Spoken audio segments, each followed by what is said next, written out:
Hey guys, and welcome back to Let's Play Majora's Mask. Alright, so we have now finished up with our errands in Great Bay. We've cleared the temple out, got the third mask, and we are ready to put that behind us and venture into some new territory. So now, before we go, there are a couple items that I've went ahead and collected off screen. We've got 10 bombs, we have 5 magic beans, a powder keg, and a bottled fish. Now, there's one more thing that I want to get. Most of these, it's pretty obvious where you can get them. Bombs, obviously, from the bomb store. Same with the powder keg. The beans you can buy from the Deku guy in the southern swamp, and the fish you can get from the trading post. It's swimming around in the water in there. But like I said, there's still one more thing we want to get that it may not be obvious what the best route to take is. We need to get a bottle of milk. Now, the couple of places you might think of to get that are, one, Romani Ranch, which is annoying because you need a powder keg to get into, and then you'd have to come back and buy another one for actually what we need later. And the second would be the milk bar, which you actually can't get into and buy milk until the first night. So, basically what I think the best route is to get it is actually to come out here to South Termina Field. We can stand inside of this log here and get out either our blast mask or bombs, whichever one you have. Stand here in the middle and just blow it up, and as you can see, a hole will appear. We can then drop down and see that there are 2 cows inside, and this is where we can get our milk from. Now, I don't know if I've showed this on camera or not, so I suppose we should go ahead and do it. If we stand in front of the cows and play Epona song,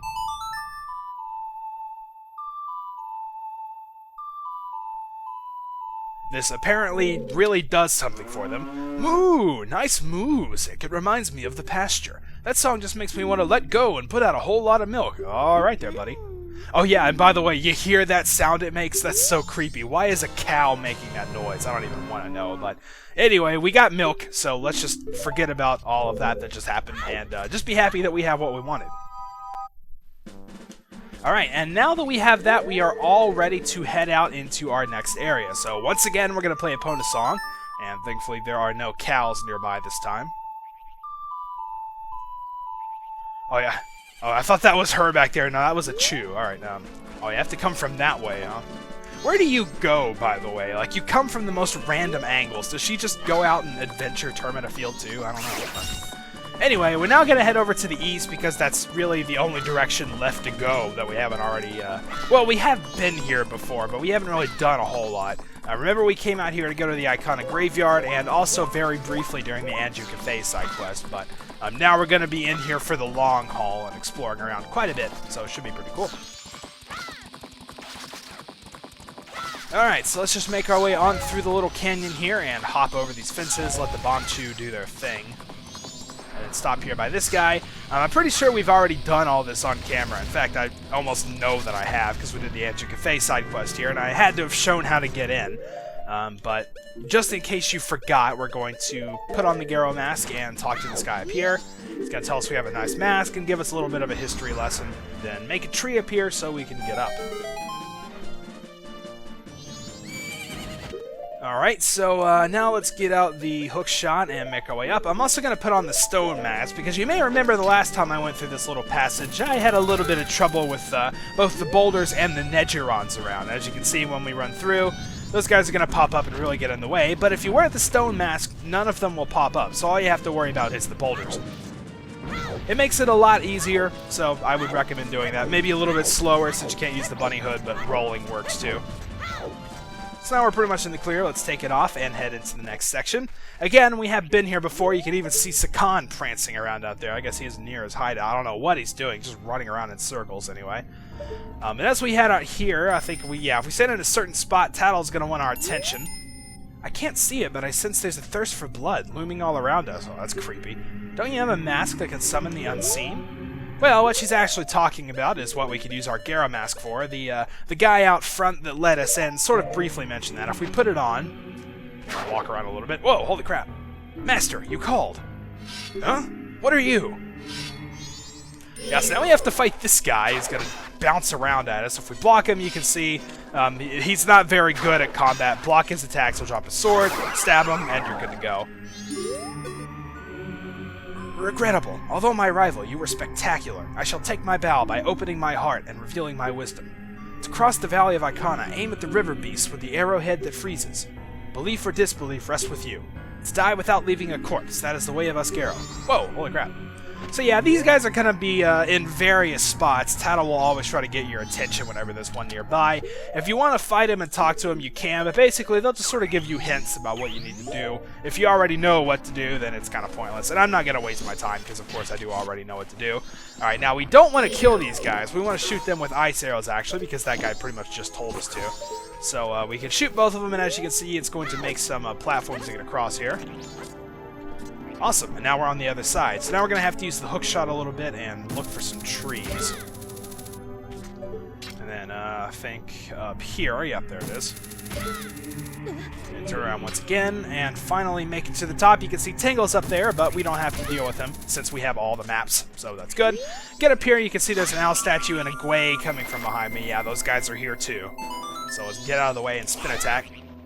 Okay, I guess he decided to stop following me, but yeah, now we can warp back here anytime we want, which is definitely a good thing, and that guy finally went down.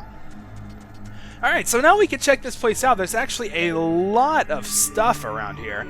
We've got this little building over here. I guess we can check out what the sign says. This is the Ikana Castle front gate. Use what you will, the sealed gate shall never open. And it's not kidding either. There's no way you can get this gate open. You can see there is an opening over here to the left, but that would eventually just block us off. So, you know, there's no point in really checking that out. We will get back to Ikana Castle later. And you can see Tattle's trying to get my attention to get another Garrows right there if you wanted to fight. Now, as we head up this ramp, we've got this house that a bunch of Gibdos are circling around. So that's a little bit creepy. You've got a few different huts up there and everything, but for now, what we are going to do is actually just head around. The Gibdos really won't attack you unless you get, like, right in front of them, so you don't need to worry about them for now. And we go over here, you can see there is a building over there, which we're not going to get to until much later. The first thing we're going to do is actually check out this little cave here, so let's head in. This looks kind of ominous, don't you think?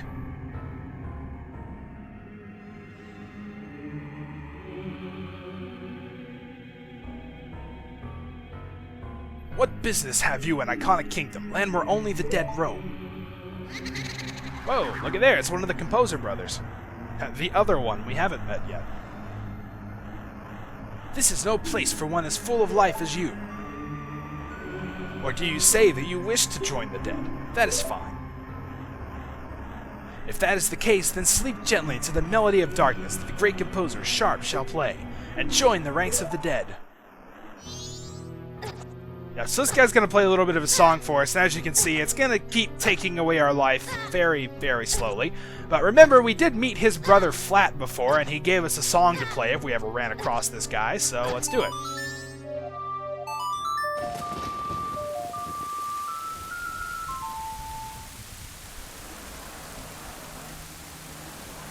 What is this? This song? No, it can't be. This song.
Flat, my dear brother, Forgive your foolish brother who dreamt of the revival of the royal family.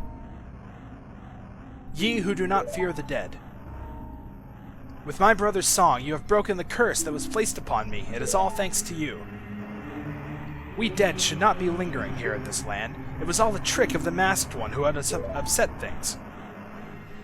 If you truly do not fear the dead, I wish for you to go to the temple in this land and sever the root of the evil curse that torments us. To do that, I, the only one who knows the way into the temple, shall direct you to the king. The king is in the ruins of Ikana Castle, awaiting the coming of the one who will break the curse. I have made my final request.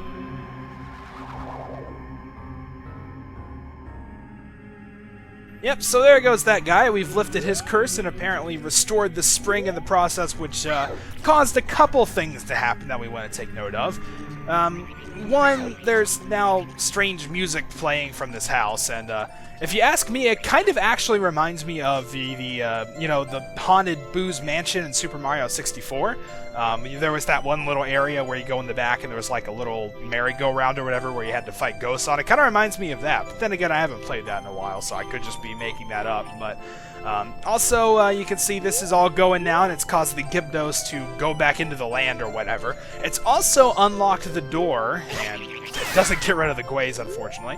It's also unlocked the door to this place. The girl in here was actually sort of keeping people out, you know, because Gibdos were around, so she was kind of in danger. And as you can see, if you try to get close, she'll pretty much catch you and go back in, and if you try to open the door, nothing. So we're going to have to kind of lure her out here. What I like to do actually is you can wait and she'll eventually like start going up that way towards the well. But if you don't really feel like waiting, which I don't really feel like waiting, we're going to... crap. Okay, I need 10 bombs for the place coming up. So what I think I'm actually going to do is I'm going to have to wait because I don't want to waste any bombs. So we are going to stand somewhere over here and probably put on the stone mask just to make sure she won't see me. And then we'll have to wait until she comes out. So depending on how long that takes, we might do a little editing here. So let's see. You know what? I just thought of something, actually. Basically, what I was planning on doing is coming over here to the side of the house and planting a bomb in order to make a loud noise for her to investigate. I wonder if it would work with the blast mask, actually. I am somewhat intrigued by this, so let's see. Yeah, as you can see, if you make a big loud noise out to the side of the house, she's going to come and investigate. We're going to have to take out this guy again. There we go. And now this time we're going to play it safe and put on the stone mask. Hopefully that should keep her from noticing us. So yeah, as you can see, she's going to kind of go out around that way and investigate, and now we can sneak into the house while she's gone. Awesome. Alright, so in here, this is kind of an interesting little place. There's a nice dinner table here. It's very colorful. I don't know, I would get a headache living in this place, but whatever. So let's head on down the stairs here. It looks like speakers or something there. Got a cabinet on the side of the wall. Whoa, holy crap! Oh my gosh! What in the world? It's like a man and a Gibdo. Do we fight it? I don't know. Let's check. This mummy looks different, sort of like it's here waiting for its human heart to be healed. Oh, I get it. Well, do something. Haven't you figured it out yet? Yeah, you kind of dropped an obvious in here, so let's do this again.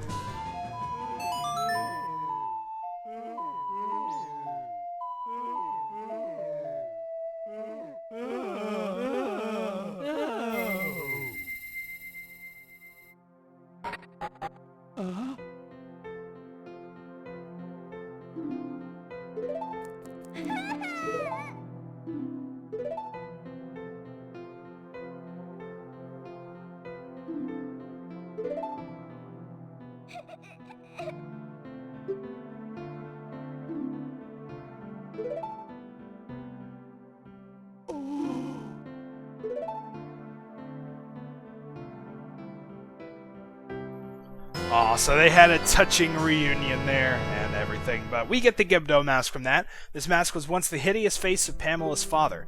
This mask looks so real that even a Gibdo would mistake you as one of its own. So yeah, those two are kind of having a moment there. I guess we should leave them alone here. And, you know, I don't need any thanks or anything. You guys are good. Just keep doing what you're doing. Alright, so let's head out and sort of let them have some time to themselves now. And we can see that we got the Gibdo mask, and unlike, you know, pretty much all the other times we've used the Song of Healing, except actually I guess for a couple, but it's sort of going to break from the tradition of giving us a transformation mask. We're just going to get this one that's down over here. This is the Gibdo mask. Doesn't really do too much aside from making undead enemies not attack you, and believe it or not, it's actually going to get quite a bit of use around here, so that's pretty cool. But anyway, this looks like a pretty good place to stop. We've brought the music box house back up and sort of helped things out already a little bit here. But next time we are going to start checking into the request that was given to us in order to, you know, check out the King of Ikana Castle and see about, you know, removing the darkness from this place and all that good stuff. So, till then, thank you guys for watching, and I'll see you next time.